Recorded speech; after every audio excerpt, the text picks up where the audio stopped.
YouTube మిత్రులకు నమస్కారం. మీరు చూస్తున్నారు agri vehicles vlogs YouTube channel. ఈరోజు మీ ముందుకి ఒక second hand 4 wheel drive tractor అయితే అమ్మకానికి తీసుకోవడం జరిగింది. John Deere 45 HP 4 wheel drive tractor అయితే అమ్మకానికి తీసుకోవడం జరిగింది. మీరు కనుక మన ఛానల్ని ఫస్ట్ టైం చూసినట్లయితే సబ్స్క్రైబ్ చేసుకోండి, అలాగే వీడియోని లైక్ చేయండి. మీ వద్ద సెకండ్ హ్యాండ్ వెహికల్స్ ఉంటే అవి అమ్మాలనుకుంటే స్క్రీన్లో కనిపిస్తున్న మా వాట్సాప్ నెంబర్కి ఫొటోస్ మరియు వివరాలకు పంపించగలరు. మీ వెహికల్ కూడా మా ఛానల్లో ప్రకటిస్తాము. కాల్స్ మాత్రం చేయవద్దు, ఓన్లీ వాట్సాప్ మాత్రమే ఫొటోస్ మరియు వివరాలకు పంపించగలరు.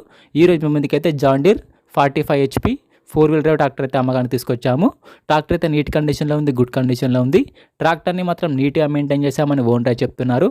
ట్రాక్టర్ యొక్క మోడల్ వచ్చేసి 2016 మోడల్ బండి. 2016లో ఈ వెహికల్ అయితే తీసుకోవడం జరిగింది. వెహికల్ పైన మాత్రం ఎటువంటి ఫైనాన్స్ అయితే లేదు, పేపర్స్ అయితే క్లియర్గా ఉన్నాయి. ట్రాక్టర్ యొక్క టైర్లు వచ్చేసరికి 80% టైర్ లైఫ్ అవుతుంది. టైర్ లైఫ్ వచ్చేసరికి 80% ఉన్నాయి. రీసెంట్గానే కొత్త టైర్లు వేయించామని ఓనర్ చెప్తున్నారు. ట్రాక్టర్కి రీసెంట్గానే రిపేర్లు మొత్తం చేయించామని చెప్తున్నారు. ప్రస్తుతం అయితే బండికి మాత్రం ఎటువంటి రిపేర్ అయితే డైరెక్ట్గా వర్క్కి వెళ్ళొచ్చు, ఫీల్డ్కి వెళ్ళొచ్చు.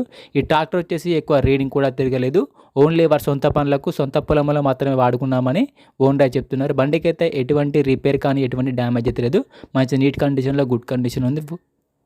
ఈ ట్రాక్టర్ ఓనర్ నెంబర్ వచ్చేసి డిస్క్రిప్షన్లో టైటిల్ ఉంటుంది, గమనించారు. ఓనర్ నెంబర్ వచ్చేసి టైటిల్లో మరియు డిస్క్రిప్షన్లో ఉంటుంది. బండి నెంబర్ పోయినట్లయితే నెంబర్ తీసేయడం జరుగుతుంది. ఈ ట్రాక్టర్కి ఓనర్ చెప్తున్నట్టు వచ్చేసి 3,50,000 మాత్రమే చెప్తున్నారు. 2016 మోడల్ బండి, 45 HP 4 వీల్ డ్రైవ్. ఓనర్ చెప్తున్నట్టు వచ్చేసి 3,50,000 చెప్తున్నారు. ఈ రేట్ కూడా ఫిక్స్ ఏం కాదు, మాట్లాడితే కొంచెం తగ్గే అవకాశం కూడా ఉంది. ఓనర్ నెంబర్ వచ్చేసి డిస్క్రిప్షన్లో టైటిల్లో ఉంటుంది, గమనించారు. ఓనర్ నెంబర్ టైటిల్లో మరి డిస్క్రిప్షన్లో ఉంటుంది. బండి అమ్ముడుపోయినట్లయితే నెంబర్ తీసేయడం జరుగుతుంది. టైంపాస్ కాల్స్ మాత్రం చేయవద్దు. మీకు ఇంట్రెస్ట్ ఉండే వెహికల్ తీసుకోవాలనుకుంటేనే కాల్ చేసి మాట్లాడండి. ఎటువంటి ఆన్లైన్ పేమెంట్స్ మాత్రం చేయవద్దు. ఆన్లైన్ పేమెంట్ చేసి మాత్రం మోసపోవద్దు. బండి ఉన్న లొకేషన్కి వెళ్ళి బండి కండిషన్ చూసి పేపర్లు చూసి చెక్ చేసుకొని మాట్లాడుకున్న తర్వాత మాత్రమే పేమెంట్ చేసుకోనండి. ఎటువంటి ఆన్లైన్ పేమెంట్స్ మాత్రం చేయవద్దు. ఆన్లైన్ పేమెంట్ చేసి మాత్రం మోసపోవద్దు.